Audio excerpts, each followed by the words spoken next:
Now, the reason why I was there was not because I'm anybody special, but it's because I have the capacity and the ease to slip into transdimensional reality.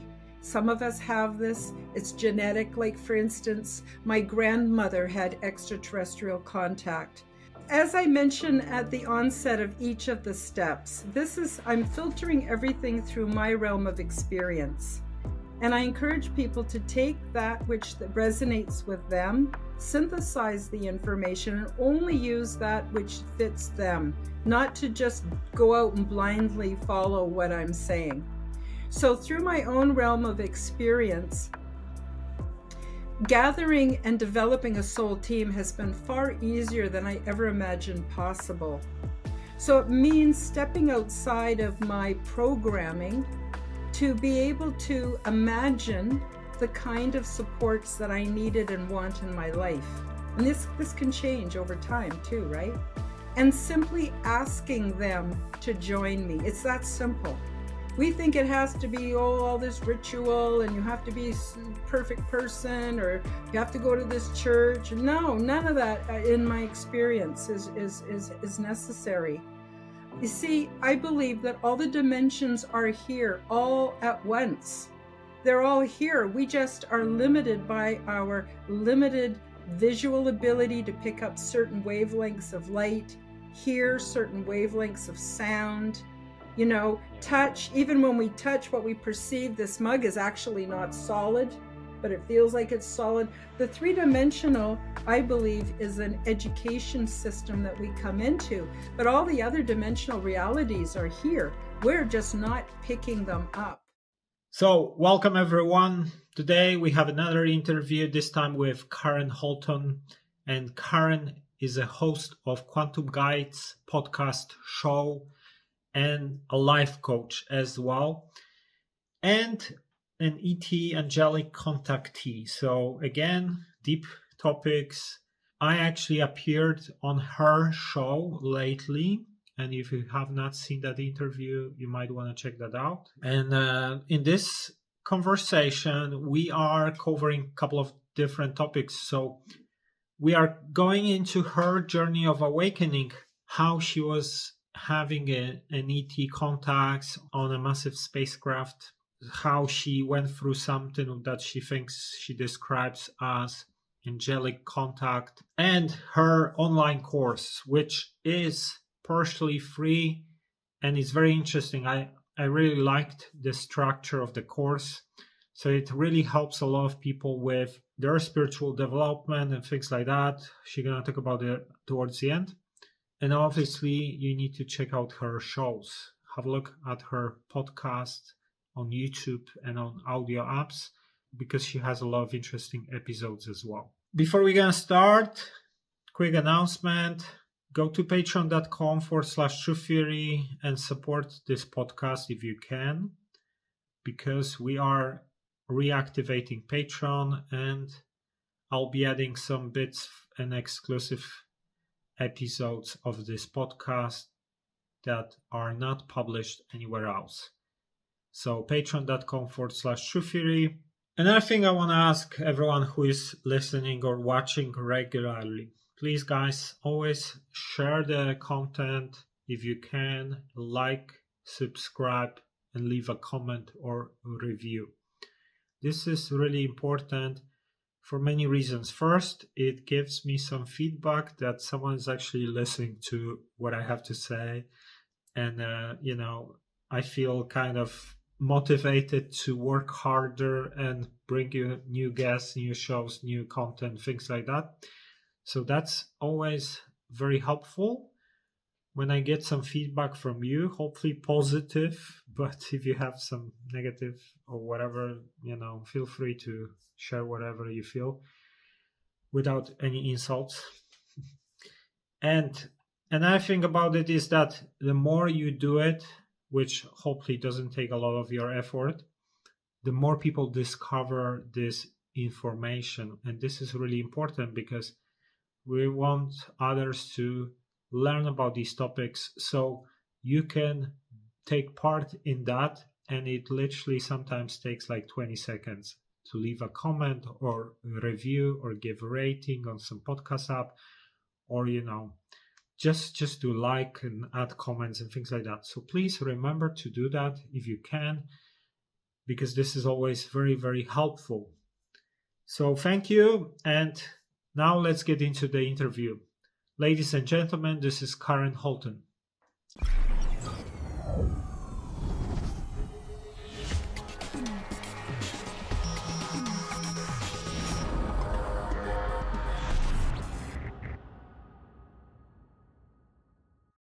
Okay, this is Mike Sigula from TruthTheory.com, and this is TruthTheory Podcast, and my guest today is Karen-Holton. Karen-Holton is an ET and Angelic experiencer, exopolitical ambassador, holistic coach, and transdimensional channel. Her professional experiences include shamanic guidance, awakening and ascension counseling, as well as public discourses. As a part of the Forbidden Knowledge News Network, Karen hosts the Quantum Guides show. This weekly podcast is ideally suited to the newly awakened and for those who are awake but may be socially isolated by their alternative beliefs. She also hosts the new podcast called Aliens and Angels, which focuses on personal and paranormal experiences of Karen. Karen believes that self-love and self-care build the foundation for personal activism, awakening, and ascension as we become the change we wish to see in the world. Check out Karen's unique content on most social media platforms at Karen-Holton TV. So welcome to the show. Thank you. Nice to be here. Oh, so now we switch the roles. Last week you were asking me some questions. I shared my experiences. This time is your turn. We're gonna hear about your ET angelic experiences. I'm curious to know a little bit about that. So maybe let's start from the beginning. Maybe you could tell us a little bit about your story, how you became interested in these types of topics, and what was your awakening journey like, let's say. Okay. So, my situation was I had some paranormal experiences from childhood, and I would go to my parents and ask them about it. They would say, "Oh, you have an overactive imagination." And then later I got frightened because I was told that I shouldn't be having these experiences because it was demons, or I was opening myself up for the devil. And I was always a very spiritual person, and I would go to different churches, looking for truth, trying to find answers. And I ended up escaping to organized religions that were very Christian fundamentalist. And there was no room for me to have any paranormal experiences that I could acknowledge. So I actually was terrified of my God-given gifts and ran from them. And then even later in adulthood, I thought I was going crazy. So I went to the psychiatric industry for pills to try to stop it. But the awakening is an interesting thing. It does not leave you alone. It keeps coming back. And then in the early 1990s, I quit religion altogether. I thought, this is ridiculous. You go to this church, they tell you this is right and this is wrong, and only they have the correct understanding of God. And then you go to the church across the street, they say the same thing. Like, to me, it was just, I was fed up, and I just was going to deal with life on my own. So then I had a tragedy, and a big tragedy. I was a single parent raising two children, and their father and I had been divorced for some time, and he was with somebody new, and he had not put much effort into the lives of our children. And he and his wife came to me and said, "We want to have our chance to raise the children." And I thought it was a wonderful opportunity for them. It broke my heart because I love them so much. I couldn't imagine being without them, but I thought that was selfish. I needed to give them a chance to have a relationship with their father. So I reluctantly agreed to let them go. And then once they were there, my former husband made it so I could not see them or have contact with them. And it devastated me. I've never had any other pain in my life that devastated me the way that did. And I was completely unhinged. Now, there's another part of this story. I am getting to something good here. The other part of the story was I moved into this little duplex house, and I didn't know it at the time, but the man who lived there before me had committed suicide in a very specific way. Now, I didn't find out until years later. I met a woman who told me she was friends with the mother of this man and told me what happened. I had no way of knowing this, but I was in such a state of grieving. I believe now that I was in such a low state of vibration that I resonated somehow with the energy that was left over, or residual energy, from the man who had killed himself, who lived in the same house. So I started having a suicide ideation, and I started craving the need to kill myself in a very specific way. Now, it wasn't until 2 years later I found out about the man. I had no way of knowing, but this is how it happened for me. And I couldn't resist it. And eventually I decided I was going to kill myself.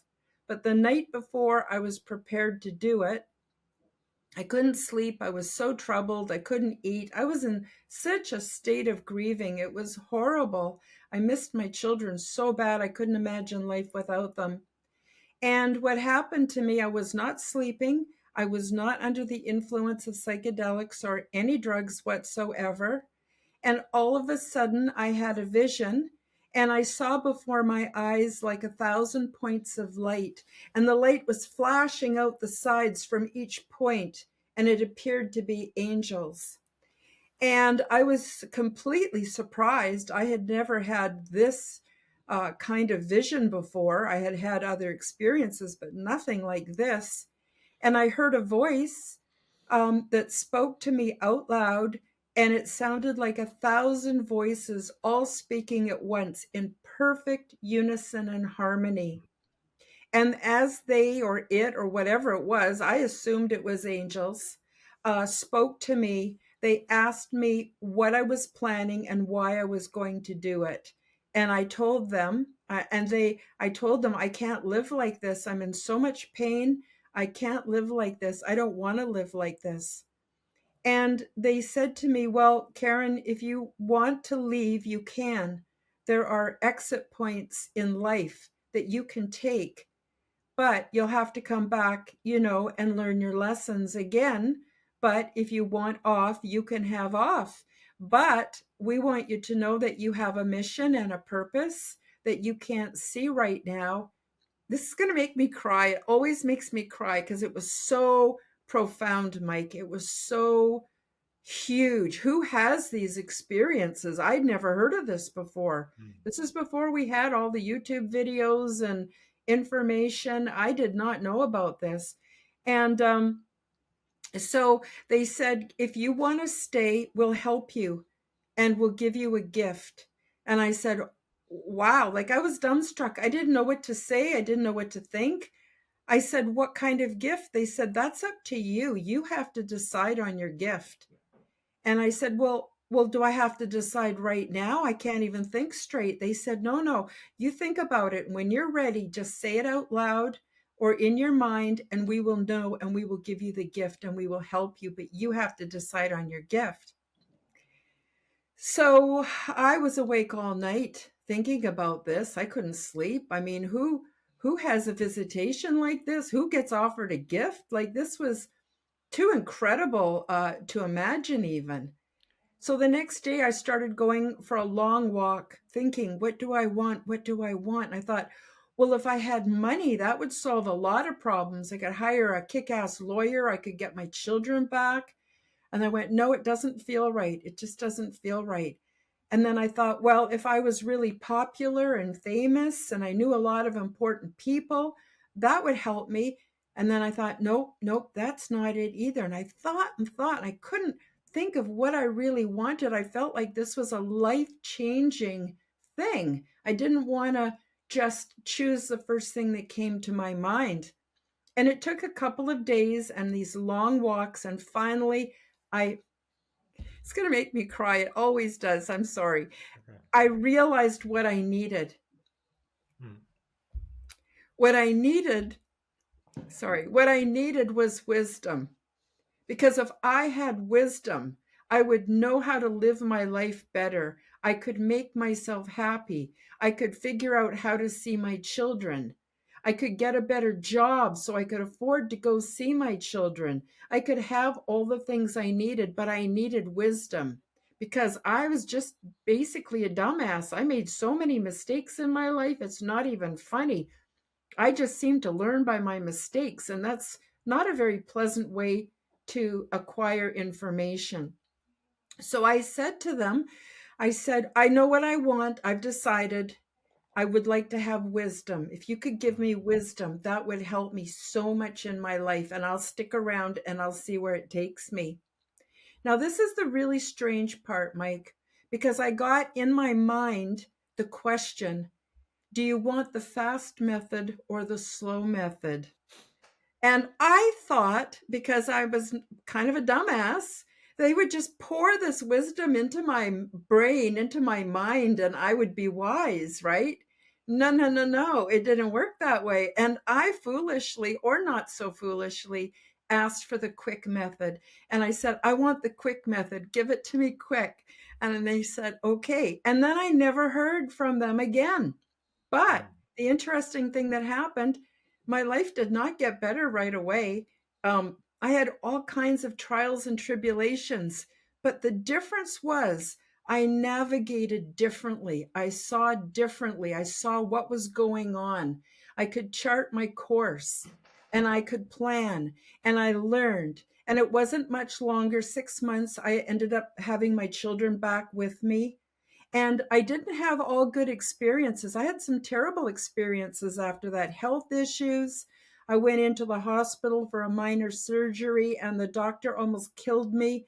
And I spent 6 weeks in hospital. I couldn't have anything by mouth, no food, no water. Like it was touch and go whether I was going to live. I had brain injury that I had to recover from. All kinds of things happened that but the difference was my perspective was different, and I learned so fast and I learned so much. And it was really interesting. And while I was in the hospital, I realized I couldn't get outside of the hospital to find a spiritual support. And so I just said to God, whatever that was to me at the time, I said, I need my spiritual supports inside me. I need them in here so that I don't have to go anywhere externally. I want it all in here. And I thought either this is all true or I've been having a huge delusion. I don't know, but prove it to me by being in here, in my inside me, so I always have access. And it happened, and I got the strength I needed to get through that experience and to get through other experiences. And I just learned so fast and so much. Of course, it alienated me from society very much.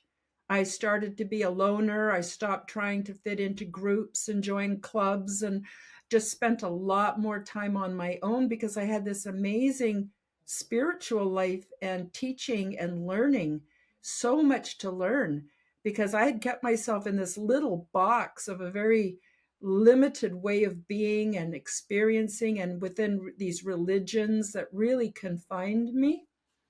And then it wasn't until about 6 years later that I had my extraterrestrial experience. But I'll stop here in case you have any questions for me. Uh, I mean, the communication with these angels, do you think it was telepathic? It was like you were getting downloads? Or Well, in the what? beginning, in the very first experience, no, it was auditory. It was out loud. I could hear them with my ears.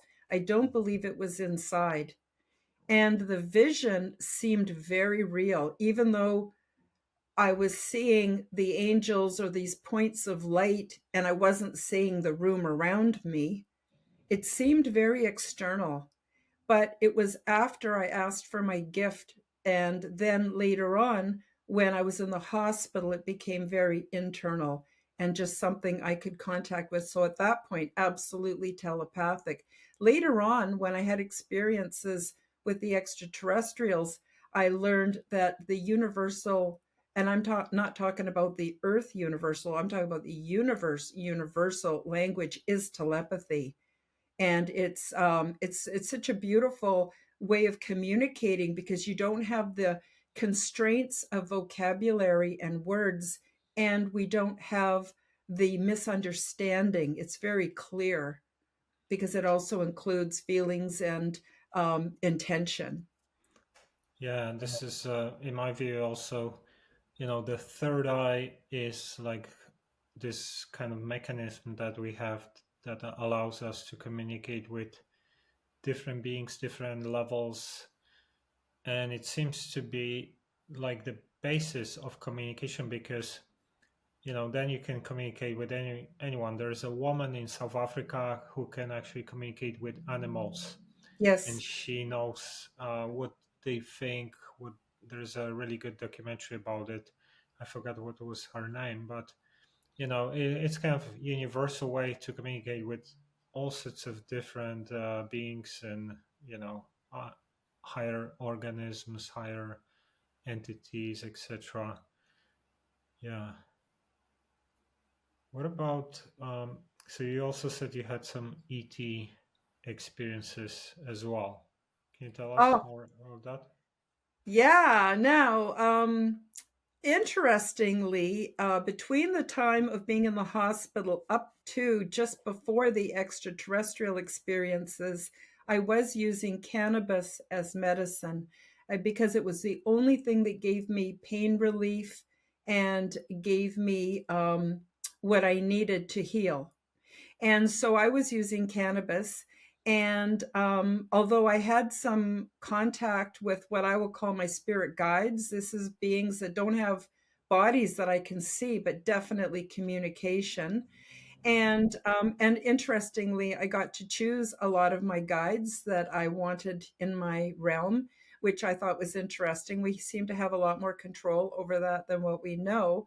But then I was trying to get a part-time job. I had been very sick for a number of years, obviously, and I was trying to get a part-time job. And at the time, they were doing what they call drug testing, and I was afraid I wouldn't get the job if I was using cannabis. So I stopped using cannabis, and that's when I started having the extraterrestrial experiences. Now, my experiences are different than what you hear about commonly. Um, what would happen to me is I would just go to bed at night, be in my pajamas, be in my bed, and go off to sleep. But then once I was asleep, I would be on this big ship, and it was amazing what I experienced. And in the morning, I would wake up and I'd be in my bed in my pajamas as if I never went anywhere. So at first, I thought I was dreaming.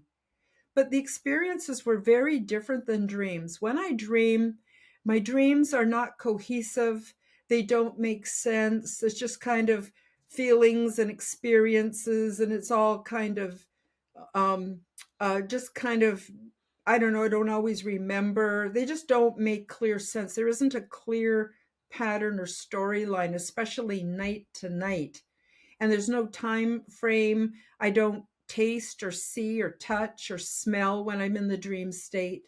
But this was very, very different. I was on the big ship. At first, I had the orientation process. I had experiences where I was gone like for 2 weeks, and at one point, especially in the beginning, everybody who has these experiences is assigned a buddy, someone who stays with us so that we can have our questions answered, so we can feel safe, because it's a very different reality than here on Earth. And I said to my guide, I'm scared because I've got a cat at home, a kitty, and she's depending on me, and I have to be there in the morning to feed her and care for her. I can't just be here. And my buddy said, "Oh, don't worry, don't worry. There's a time difference. And when you're finished with this part of your journey, you'll go back and wake up and it'll just be the next morning." And I went, wow, that made me feel a lot better. So I just kind of gave myself into the experience and went with it. So I was there for about 10 days the first time. But when I woke up in the morning, I was only gone for that night. And this happened every single night for a 3-month period of our time. And it was where I left off the night before. I started at the next point in the next night, and it happened every night. So at first I thought I was dreaming. Then I tried to make sense of it because I was learning so much. And then I thought I was crazy. Like I seriously thought I had lost my mind. Plus, the difference of what life was like on the big ship and what life was like in my everyday mundane reality was so different. I was just like walking around all day. First of all, I was exhausted because I had been very active for perhaps weeks or even months while I was on the big ship during one night. I was exhausted in the morning. I didn't have energy for anything, but I also was like just completely dumbstruck in my mind. How can this be? How can this be? Am I crazy? And eventually I realized, no, obviously I'm not crazy. And this is a real thing. And the other thing is, when we have, I was told that there are millions of us who have these experiences. But often what we do is we agree to forget. And there's 2 or 3 beings that meet with us, and through telepathic, I don't know how it works, but through our telepathy, they help us to um, suppress our memories so that we can come back and fit in to the world where we're living in a 3-dimensional reality. And over time, after the 3 months, it took about 2 years, even longer, for me to start having my memories come back. And as my memories came back and came back, it all made perfect sense. And then I started working on my book, which is not quite finished yet. And it was around that time, or just after that, that I received what I will call a download, which was information that I was tasked to organize, downstep, and make available to all of humanity. That it was important information to help other people raise their frequency so that they could become the change we want to see in the world. And then I started writing what I call the Quantum Health Transformation Program, which I'm updating at this point, and it's all available for free on my website. Okay. Before we're gonna get into the program, can you tell me more about what you remember from visitations on that ship? Did you have interactions with some beings? Could you Oh, see yes. them? What was communication like? Do you know what kind of beings, etc.? What did you learn? Well, first of all, I want to say that they are very much like us.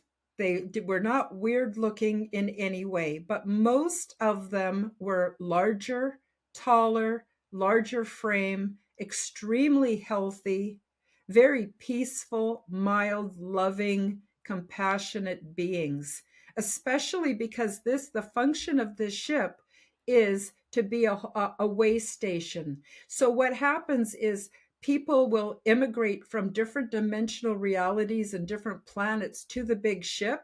Some stay for a period of time, some leave, some intermarry with people from different planets, different dimensions, have children.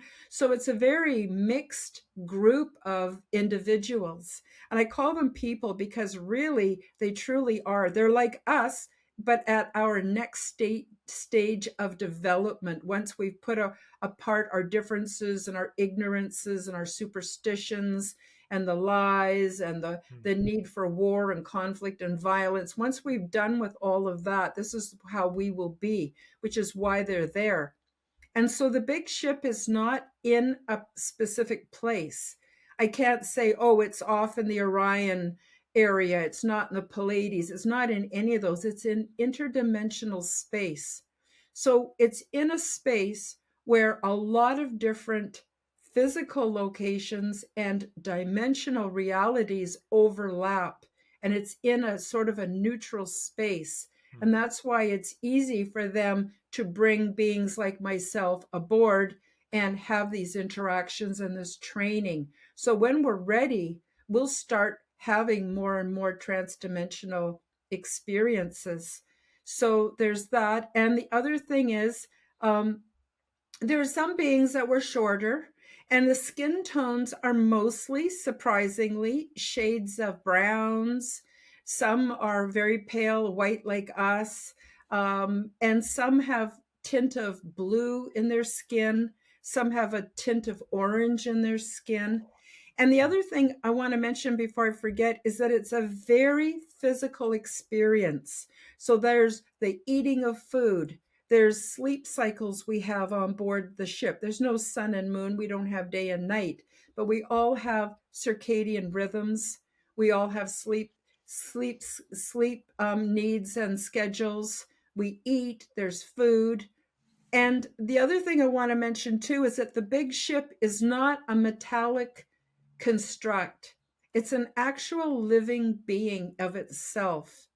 And on board the big ship, there is all kinds of plant life grown, botanicals, and that serves as our food.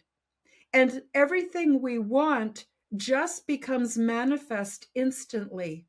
So there aren't like rooms that are stationary and stable and there all the time. There's a basic layout to the ship. It's laid out a little bit like a labyrinth, but with different floors to it. But the thing is, the ship is conscious, it's aware, and we communicate directly with it. Now, when I first got there, I was terrible at telepathy, absolutely terrible. It would be like being in a room with a woman who's screaming all the time. So these beings have the ability not only to communicate with telepathy, they also have the ability to tune out different uh, sounds or voices that comes across to them just so they can keep their sanity, especially because at this place, a lot of beings are coming on the big ship who are coming from the three-dimensional. We don't know how. A lot of us don't know how to do telepathy properly. So that was one of the first skills I had to learn was telepathy, because I was like a screaming woman. I was told that I emote and transmit very loudly and very no problem transmitting, not so good at listening. And I had to get a handle on that. So I thought that was pretty interesting. But did they communicate any kind of knowledge to you? Anything apart from these experiences that you were taken and you could experience the ship? Did you learn anything from them, or maybe why they decided to talk to you, or abduct you or take you on the ship and these types of things? Anything of this nature? Did you learn anything about that? Oh yeah, definitely. Now, the reason I understand the reason why I was there was not because I'm anybody special, but it's because I have the capacity and the ease to slip into transdimensional reality. Some of us have this, it's genetic. Like, for instance, my grandmother had extraterrestrial contact. She had contact. She grew up in a rural area, very low population in Quebec, and she lived in a place where they cut down trees and harvested lumber, and there was no children there, and she used to wander off into the woods. And she came back one day talking about these friends she had made. Everybody thought she was crazy, but she maintained those relationships on a telepathic level throughout her life. So I think there is a genetic component to it. So it's not that I'm a wonderful person that I got this privilege. It was more that I have the ability to go there and to participate. Now, I learned many, many things. A lot of the training I did was with an interface unit, and it looked very much just like a headband, goes around the back of your head, and then there's two discs that rest on the temples. And it helps me to speak directly to the big ship, the conscious big ship. And I'm talking big. Like there's probably 5 million beings live on this thing. It's that big, bigger than we could even imagine. Big like a big city, one of the biggest cities on the world today, even bigger. And eventually, once my telepathic skills were more developed, I could communicate without this. But in the meantime, it gave me what I would say is similar to virtual reality. Like, they have those goggles you can put on and it gives you like you're in a video game. It gave me like that. And I got to have all my questions answered. And I took a course which started almost immediately where I was trained in telepathy. And the training started off with a very basic level where I was shown a shape and then I matched that shape in my imagination. Mm. And I practiced that until I got pretty good at it. And then this is the very beginner level. And then we got to the point where I was given I don't know if it was the illusion or real, but it was a room with like a dozen beings in it. And then my job, and this was really hard, I was given like a shape. I had to imagine the shape and then project it to the crowd. And then the people in the crowd would just raise their hand if they picked up on it. So it was easy for me to project to the whole room because I'm a loud kind of projector. I don't know. I don't have language for any of this, Mike. I have to try to make sense of my experience and put it into English. But then I was trained to project just to maybe 3 or 4 beings in the room.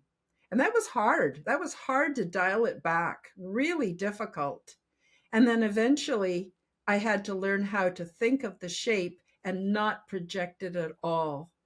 Because you can't just be blabbing your whole subconscious, conscious mind all over the place. That's rude. And we need some control over our thoughts and our feelings so that we can direct it appropriately.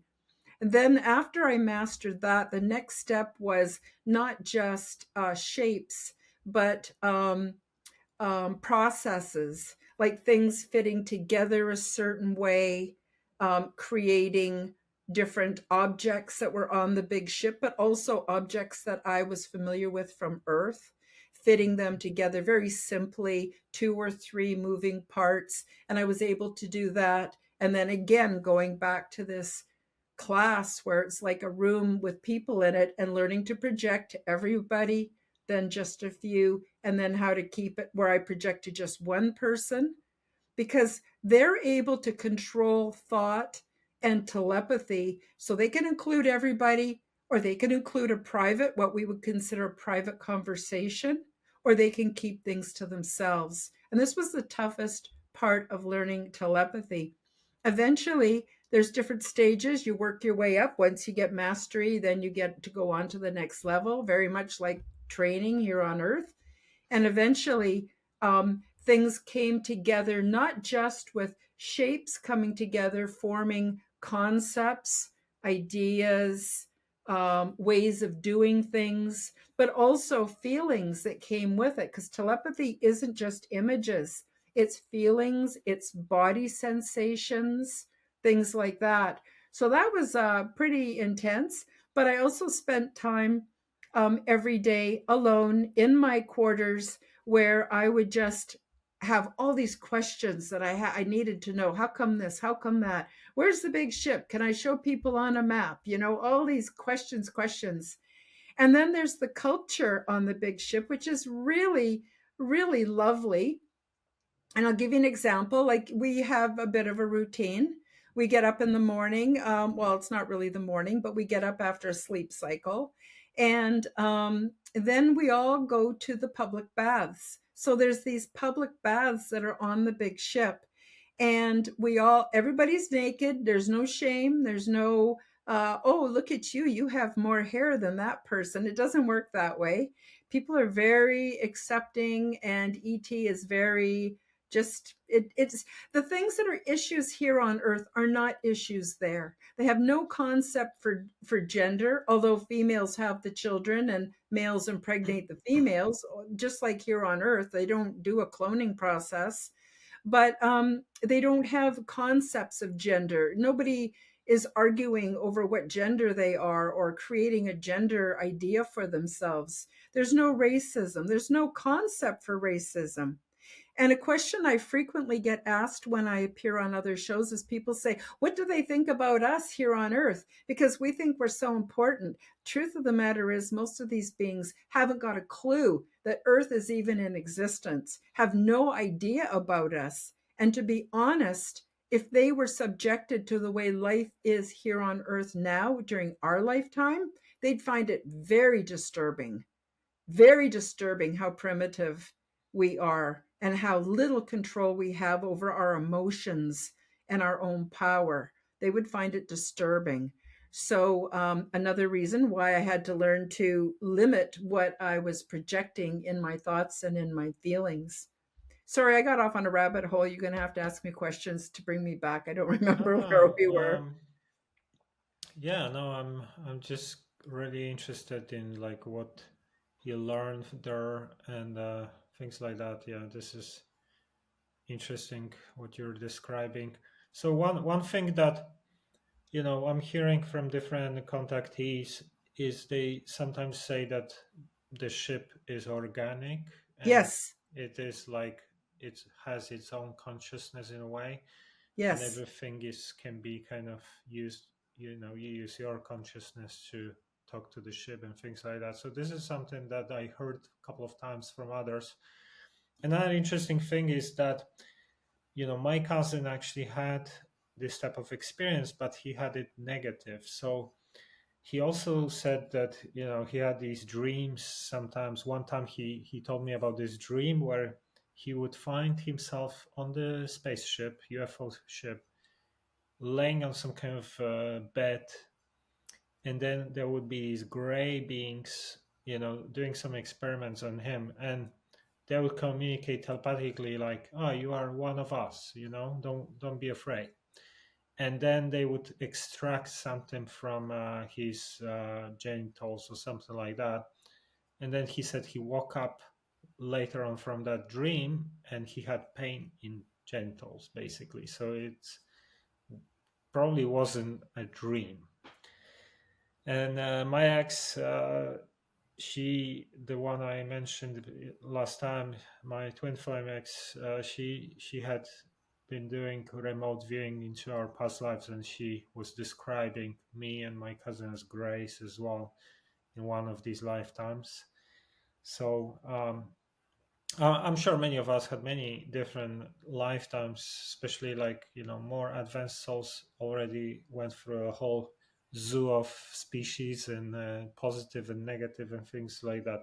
But there was this similarity of that it looked like a dream, but it didn't seem like a dream. It seems like there's this method where this is how they can kind of operate to make it look normal, let's say, from here, but actually this is like you're really projecting yourself there when you're having a dream or something.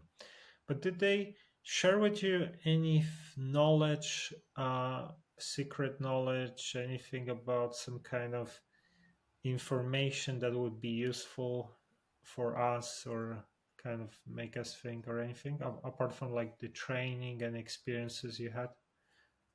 Yeah, I learned a lot because, like I told you, I had a lot of questions to ask. I also want to add something.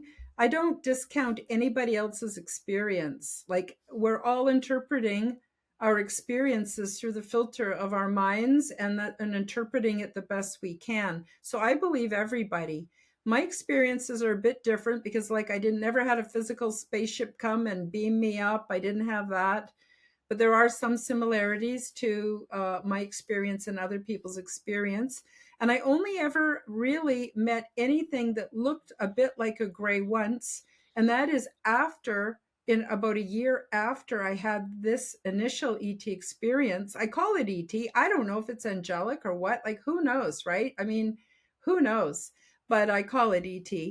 And I had a being contact me, and he contacted me through my mind, through lucid dreaming, and while I was awake. And he appeared a bit like what we would call a stereotypical gray, except I think he was taller.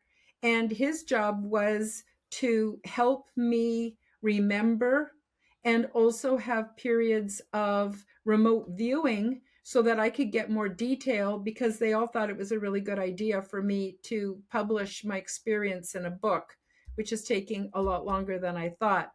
But they taught me lots and lots of things. Like, for instance, Earth, this is our fifth reseeding of Earth, where we started over.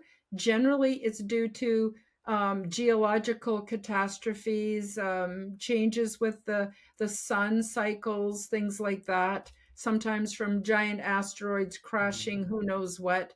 And Earth has been reseeded. Now, there's also millions, probably billions, maybe even more planets in even just in our galaxy, never mind the universe, where everything is there but not humanoids. Humanoids were genetically altered way back, thousands, probably hundreds, thousands of years ago, and then they're reseeded onto different planets. So we're not really indigenous to planets, we're created beings, and we are placed on different planets in order to repopulate them and go through soul evolution and go through the three-dimensional reality of being humanoids or humans or something close to that. So there are so many of these planets, and they have everything. They've got the trees and the water, and they got the bugs, and they got the birds, and they got the bees, and they got the animals and fish. Everything is there, but no humanoids. Humanoids are placed on different planets. Sometimes different groups will re-terraform a planet for a number of reasons. I don't know the details about that. So one of the things that they taught me was to become a botanist so I could participate in a meaningful way on what I call the pre-settlement program. So once I had a certain level of technical expertise, I joined teams. We would go down to these unpopulated planets. A quarantine area would be set up, and the only real restriction was we had to stay within the quarantine area, and we were not to have interaction with animals. Animals are a lot more sentient than what we think they are, and they have intergenerational memory, and we didn't want to imprint them in any way. And so what we had were these much like a cell phone or a tablet, more the size of a tablet, just looks like just a piece of plexiglass with rounded corners, no dials, no ports, no nothing. And each one was pre-programmed to collect specific data. So we just would wave it over plants and the data would be collected. And we could generate images on it that were either flat, like on a tablet that we would use, or a three-dimensional image would appear. But it even more than that, it collected our thoughts and feelings as we were dealing with the data and with the different plants and things like that. And it was a lovely, lovely experience. I called these expeditions. And then after we were done, usually a week or 2 weeks that we would stay there, we would go back to the big ship. All of us, our collective data would be inputted into some kind of a system, like a giant classroom. And in the center would be like a holographic image. And what we would do is make recommendations on how this planet could be resettled without disturbing the biosphere, without screwing things up.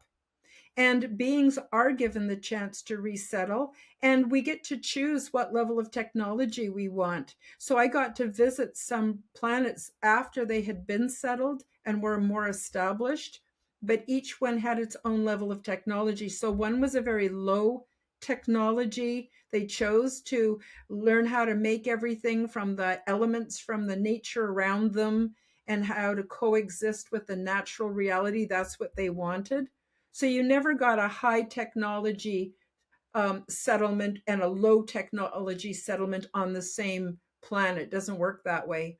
I also got to visit water world, which was a high technology planet. So the low technology planets are usually ones that have more stable climate, and it's not as life threatening. But when you go to, like, this water world was subjected to terrible storms, terrible storms. It had to be a high technology settlement, because what they did is they built their homes on the water. All the communities, everything were built on the water. There was a lot of research with the beings that lived in the water. So think of us like we having whales, except them being even more psychically, technologically advanced than what we know whales to be. Maybe whales are and we don't know it. I don't know. And these settlements would actually submerge when the storms and stuff would happen, so that we were protected by going deep into the water, into the ocean. I hated that experience. That creeped me right out, to be honest with you. The other one I loved. So there was those experiences, and all of these were to gather data for for future resettlement programs. Now, I want to make one thing really, really, really clear. According to the training that I got, nobody is coming to save us humans on planet Earth. Our Earth is in crisis right now. We made it this way. We need to fix it. We need to come into our power, recognize our sovereignty, stand up to the forces that are basically delusional and psychopathic. And we need to make the differences that need to be made here on planet Earth. That is not the purpose of a resettlement program. A resettlement program is for beings who are already highly evolved, that are not going to spread the infection and insanity and psychopathy to other worlds. That's not going to happen. So we're on our own.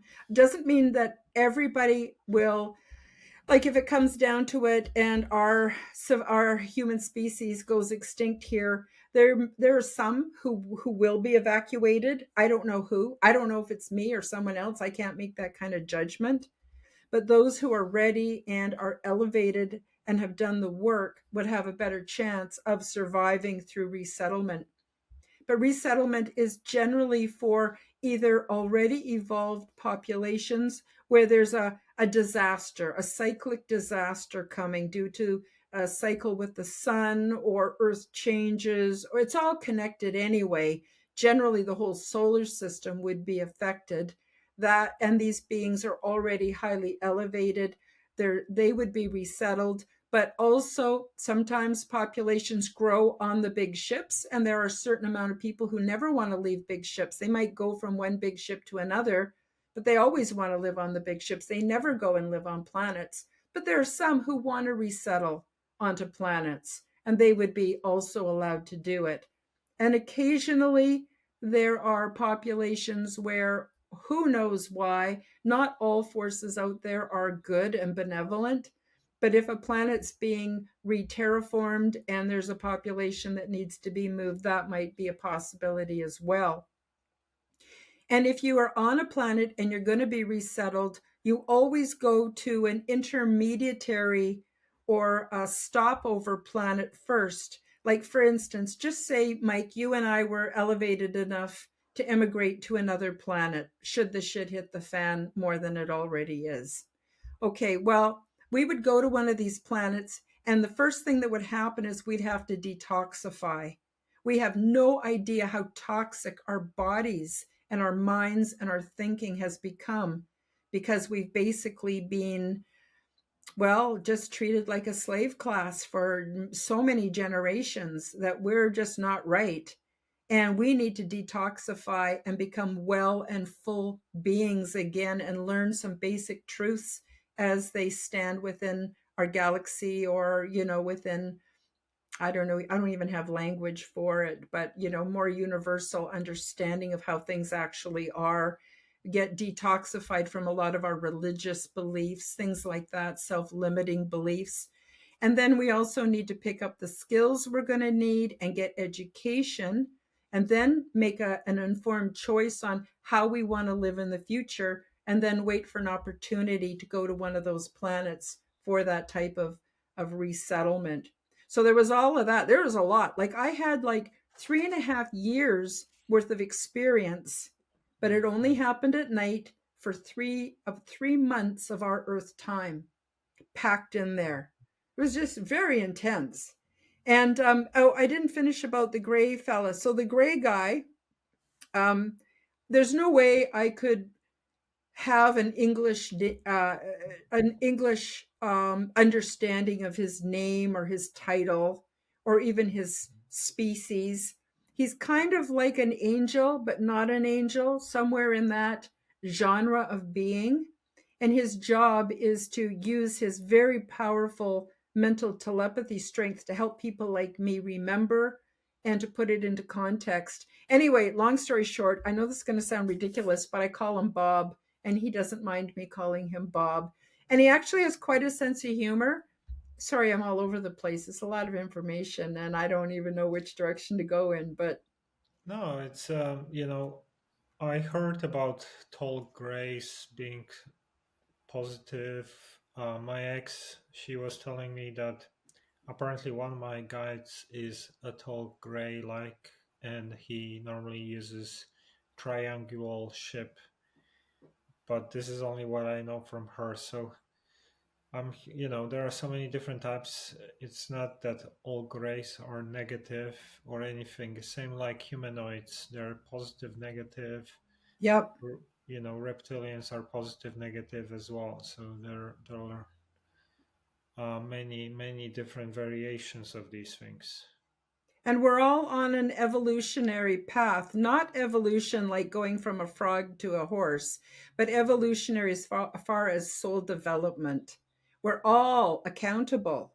So it doesn't matter, like, even if you've had a nasty experience with some kind of beings we would call grays, they are accountable and they have a life journey and they have to come back and do it again if they get it wrong too. None of us are exempt from that except for maybe angelic beings, but and that's a little bit beyond my scope of knowledge. And I don't know about other people's experiences. I only know about my own. It's the only one I can speak to.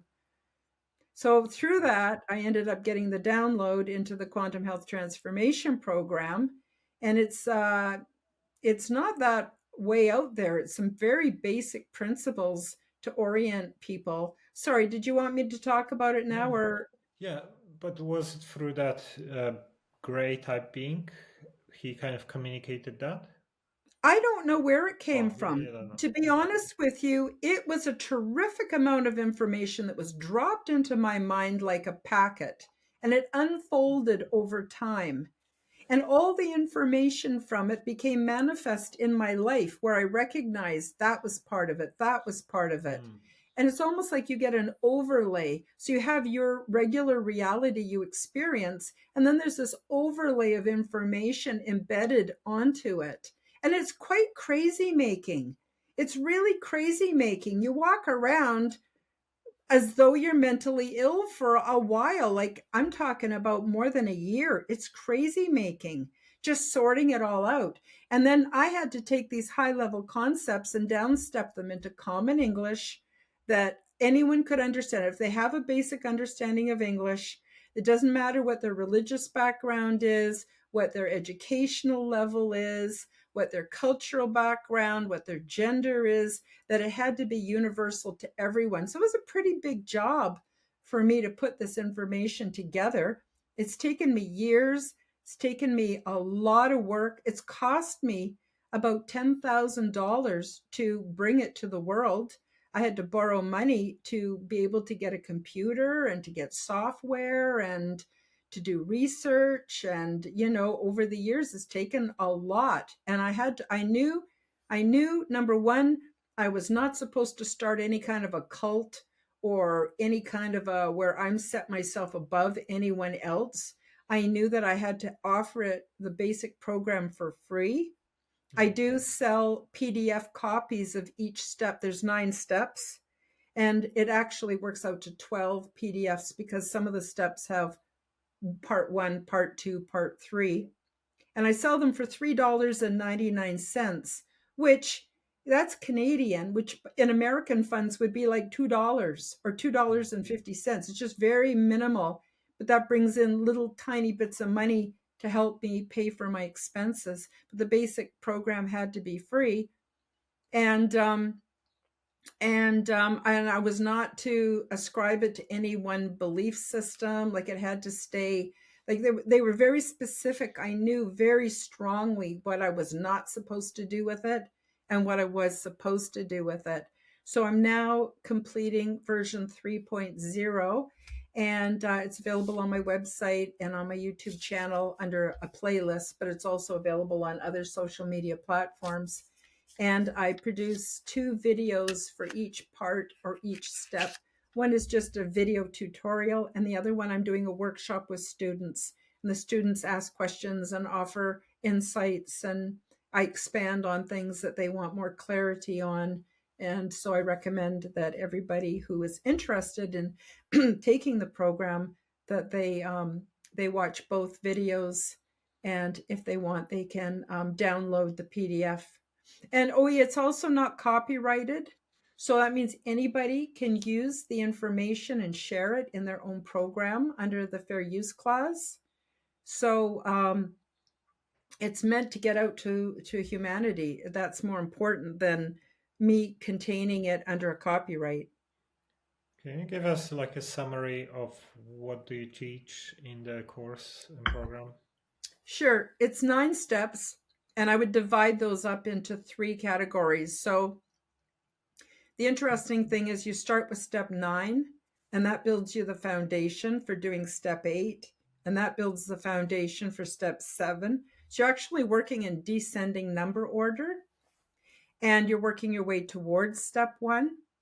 And the first 3 steps, steps 9, 8, and 7, are all about opening your mind, understanding principles of quantum physics, chaos theory, understanding how to use a tool. I have a tool.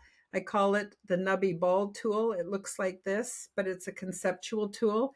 Helps us to understand, like we're born into a duality where we have a North Pole and a South Pole. You could look at this as good and bad, black and white, male, female. But the reality is like a ball covered in infinite points. And look at all the information that are between the 2 polar opposites. Well, we're missing that from our education. So it teaches you how to think more analytically, less emotionally. Step 8 teaches you how to do basic things just to be really, really grounded. Things like self-care and just ways of taking care of yourself. I break that down into emotional grounding, physical grounding, and spiritual grounding. Step 7 is all about getting in touch with the male and female energies that we have. And from our culture, we're all taught this is female behavior, female ability. This is male behavior, male ability. But how we actually can choose more from whatever side we want, incorporate, become the kind of people we want to be.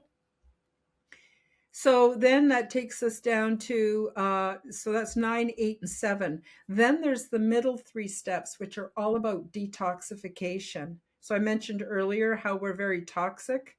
So the first part of step 6 is how to detoxify on a physical level, externally, taking a look at our personal care products, our cleaning products, what we expose ourselves to. Part 2 is about internal detoxification, looking at what we're eating and consuming and realizing that a lot of that is not actual food. And the third part of that is emotional detoxification. And once we go through that, then we go to step 5, which is all about food. What is real food? What isn't food? What will real food do for you? And also shows proof that that food has intense biophotonic energy. It's a biophotonic energy system, delivery system, besides giving us our nutrients. And it's important to see food from the right perspective and how food helps to boost our spirituality. And then step 4 is how to detoxify from the construct. So looking at the ways that society has toxified our way of thinking and how to become free from that.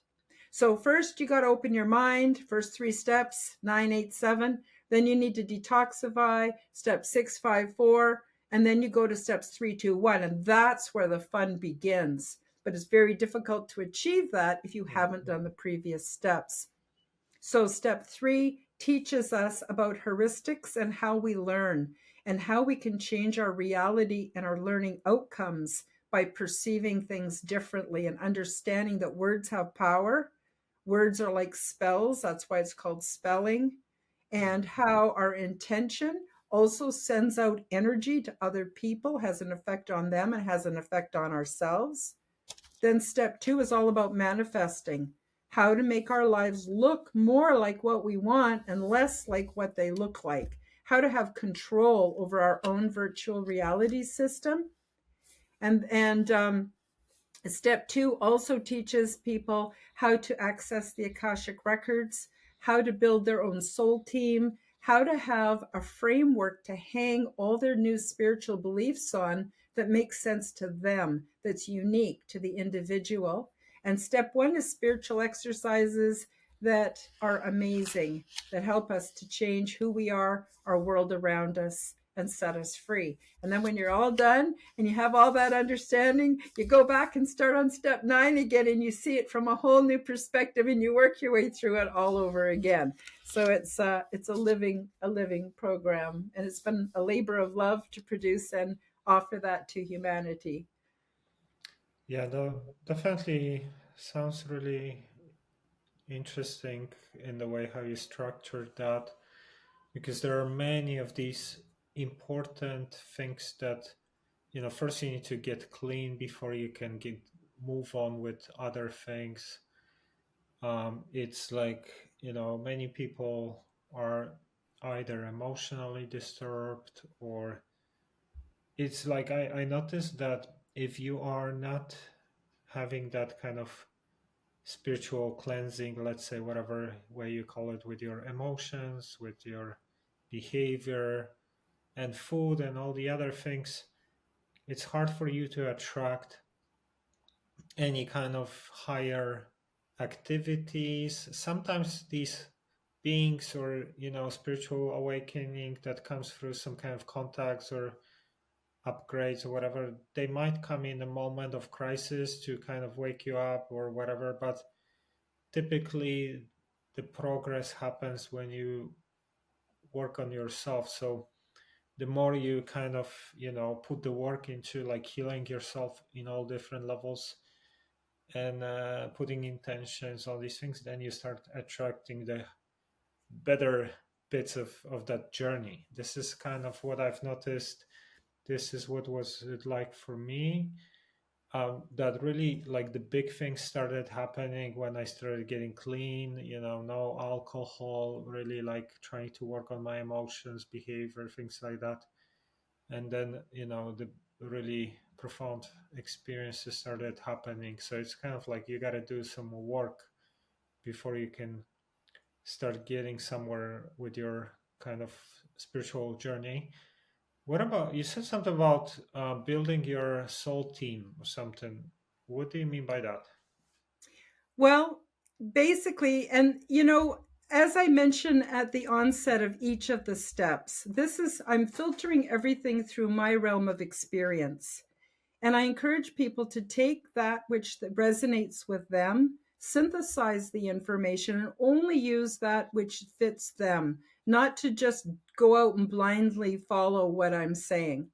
So through my own realm of experience, gathering and developing a soul team has been far easier than I ever imagined possible. So it means stepping outside of my programming to be able to imagine the kind of supports that I needed and want in my life. And this can change over time too, right? And simply asking them to join me. It's that simple. We think it has to be all this ritual, and you have to be a perfect person, or you have to go to this church. No, none of that in my experience is necessary.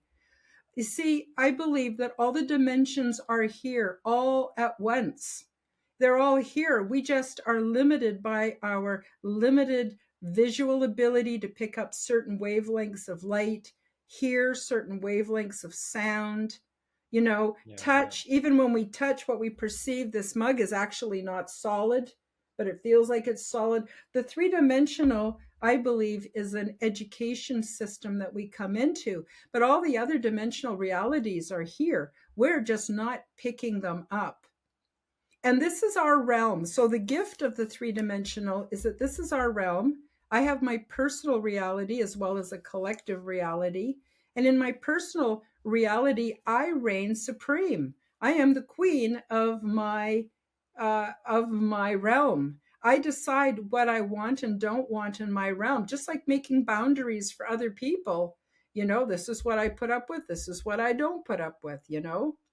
And internal boundaries are really important, and our physical and our emotional boundaries in this three-dimensional life are very important. Never mind what we're taught. You're still a nice person if you set boundaries for yourself. And the same is true for the spiritual realms.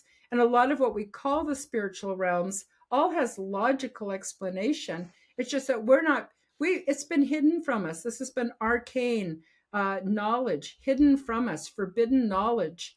And so that's another thing the 9 steps does, is it spills the beans on all of it and takes all the intrigue and mystery out of it and makes it very basic and easy to understand.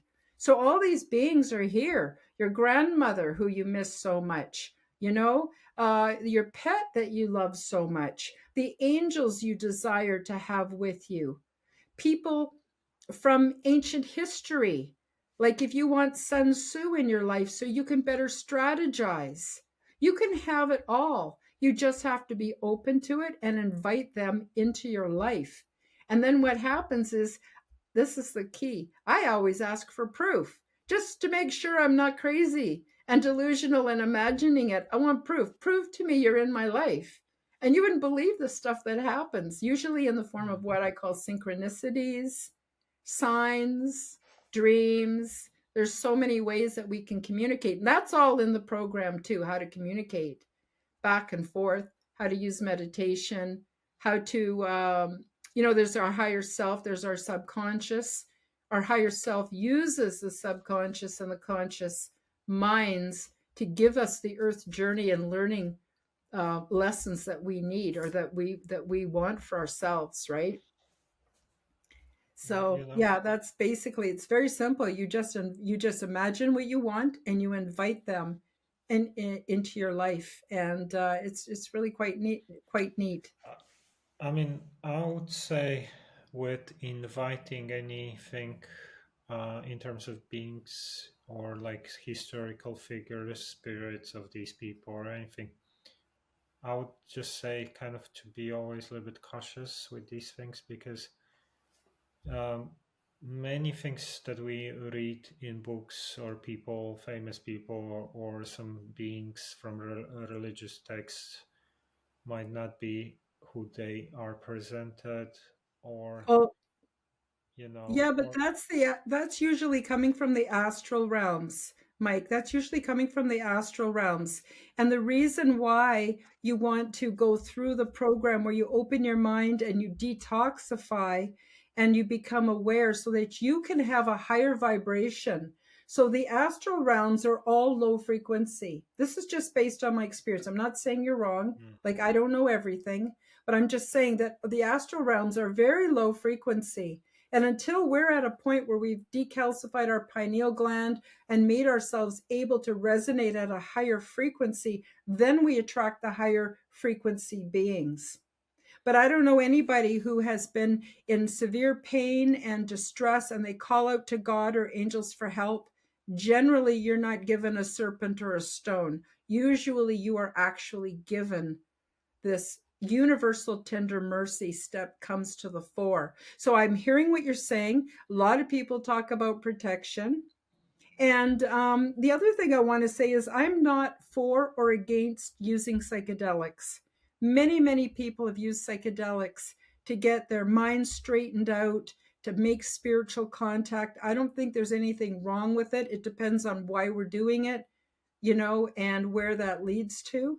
So there is always that avenue. It's just that I don't have, I have done psychedelics, but surprisingly, most of my experiences come when I'm not doing anything. I don't even sometimes even know what's going to happen. And I have no idea why, except that I've been told it has to do with my genetics and my heart, Yeah, my intention. of course. I mean, I don't think psychedelics are for everyone, and everyone has their own methods and ways, and we all sometimes get to similar kind of experiences or results by different paths and things like that. And I was just talking more about in terms of these beings, because if you are looking for, you have good intentions, I'm sure you're going to attract positive beings, and if you're high vibration, things like that. But sometimes I notice there are a lot of tricksters in like Well, these, there are some for sure. um, like for example, Saint Germain. I'm not really sure if he is who people think he is. I remember um, we have this. I was doing some tests on like this thing called I am presence. I'm not sure if you heard about that, but this is like this whole concept that there is something between source and higher self, and it's called I am presence. And apparently this comes from the teachings of Saint Germain, who apparently lived for hundreds of years and apparently gave this knowledge through theosophy and things like that. And but he also was a Freemason, apparently, all these things. And there is like the violet flame that is associated with him, all these things. And I've been doing some checks on that, and this whole thing with I am presence, which a lot of people talk about in spiritual community. I've learned that it's a trick, and there's nothing between source and higher selves in terms of like some kind of extra mid form that you can call for whatever and things like that. I agree. I've come to the same conclusion. And the problem is, people, rather than find their own wellspring within, they're going to external experts for information and knowledge. We don't need to do that. We can find it from ourselves, but it takes some effort and it takes sometimes some sacrifice. And we need to spend time. We're very distracted, as the human race is very distracted. We need time with ourselves to really do self-evaluation and know how we feel about things, recognize, because a lot of these things, when they come into your life that are positive, they're subtle. And if you're not watching for them or listening for them, you might miss them. So I personally don't follow anybody. I just directly, I don't need a priest or a person to be between me and God. My understanding of God is not an old man sitting in a chair Hmm. judging people. My idea of God is universal consciousness and a spirit, which it's funny, a lot of people believe in Holy Spirit, but they don't really believe in it. That spirit's in everything. It reaches everyone at every state of consciousness. I know because I've been reached and been shown mercy at every state of consciousness. Why would it be just me and not everyone? We're all, you know what I mean? I'm nobody special.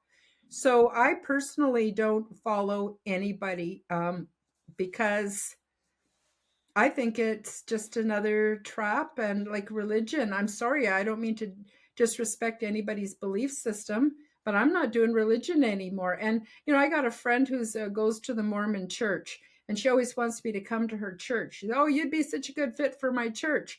I go, why would I need to go to your church? I got a direct line. I got a Yeah, direct line. I don't need to go to your church. What is it going to give me that I don't already have? yeah. No, I mean, um, this is early stage. People need to find something external, worship something else, things like that. This is once you get a little bit further with your evolution, spiritual development, you learn that actually you don't need anything like that. You have everything yourself, and you don't need help, or you don't need to give power to anything outside. Doesn't mean you cannot learn from different beings or whatever, but you have access to everything yourself anyway. So why would you want to give your power to something external or worship? No, really positive being would desire that it would be worshipped by others or anything like that. So people have a lot of kind of weird ideas about it, but this is just in my view, manipulation for religion, because it was an easy way to manipulate people who are gullible, who believe in things, who believe in higher powers, and let's just kind of use that for the benefit of control and things like that. Anyway, so yeah, before we're gonna wrap up, is there anything else you wanted to add? Yeah, there is something. Actually, I got this in a download just less than a week ago, and I'd like to share it if that's okay. And that is that there's a parable in the Bible, and that Jesus told about the man who had two sons, and the one son went off and blew his inheritance. He squandered his inheritance, but then he came back and he wanted to be welcomed back into his father's house. Now, how I'm applying this is a little bit different than the way the churches apply it. I think that our life is our inheritance. Being here alive in this three-dimensional reality is a great gift and a great treasure. And a lot of people are trying to escape all the time, escape, escape, escape. Everyone wants to do lucid dreaming and astral projection and be on the ET big ships. And everybody wants to escape one way or another. If it isn't that, it's addictions and religion and everything else. Escape, escape, because they're not happy. They don't feel comfortable and healthy in their own body. I never knew what it meant to be healthy and to be comfortable in my body until recently. What a treasure! What an incredible treasure. And then to have peace in your mind. What a treasure. And to have joy in your spirit. And when you have that, every moment is a blessing, and that's your inheritance. And that's there for everybody, every man, woman, child, everybody. But we have to be willing to do the work within to get that. We have to change what we're eating, stop toxifying and poisoning ourselves, stop poisoning our minds, and to find that treasure. And it's so worth it. It's so, so worth it.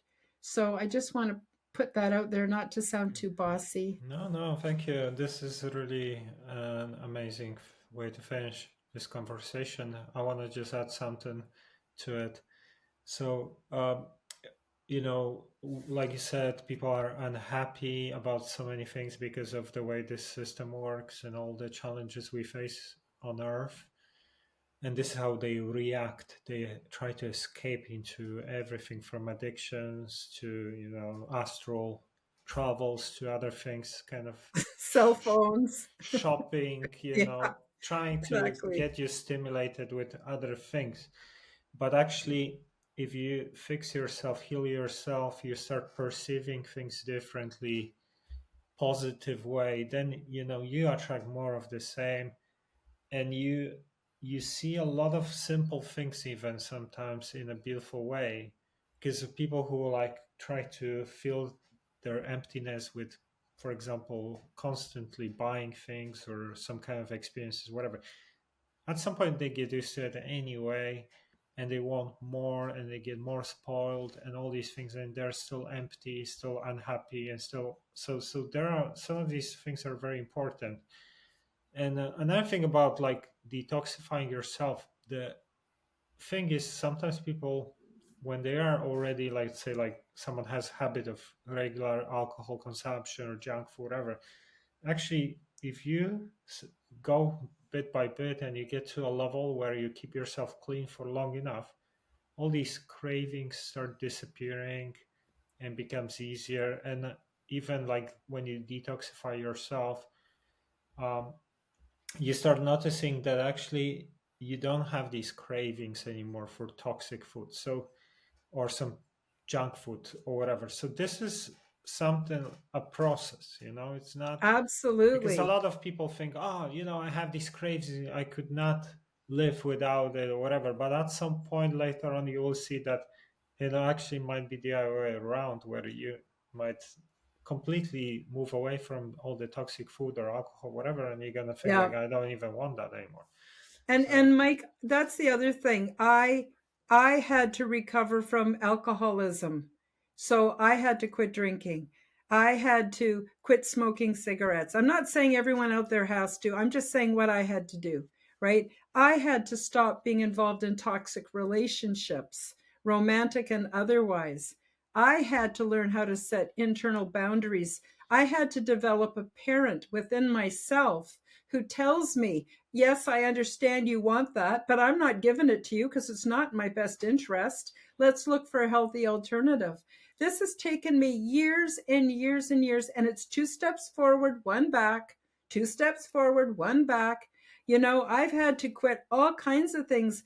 And the hardest for me to quit was refined carbohydrates.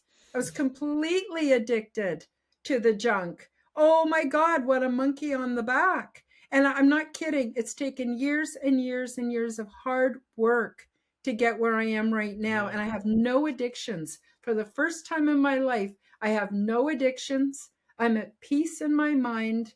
I'm comfortable in my body. I have joy in my spirit. What a great gift. And I know I'm an old lady. It's taken me my whole life to get here. But I figure I got 10 or 20 years left. I'm going to make it really awesome.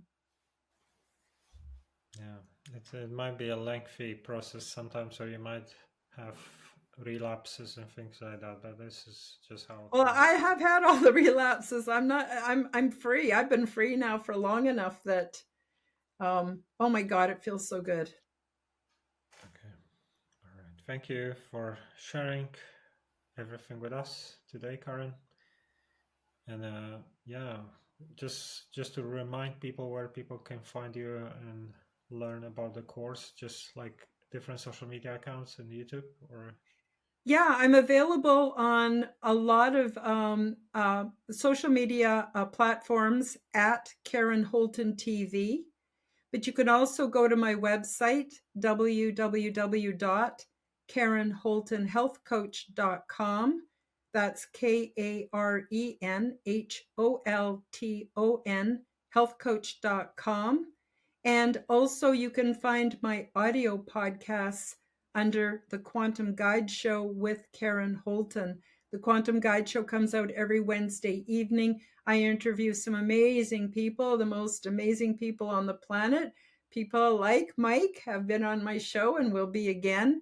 And yeah, so that I'm pretty easy to find. Facebook everywhere. It's pretty hard not to find me. So thank you. Thank you so much for having me on your show. It's been a real pleasure to. Thank you for letting me talk so much. Thank you for being patient with me. And thank you I for. want to send much love out to the viewers and the listeners. And yeah, wish everybody the very best. Thank you. Thanks, guys, for checking another episode of TruthTheory podcast. And till next time, thank you.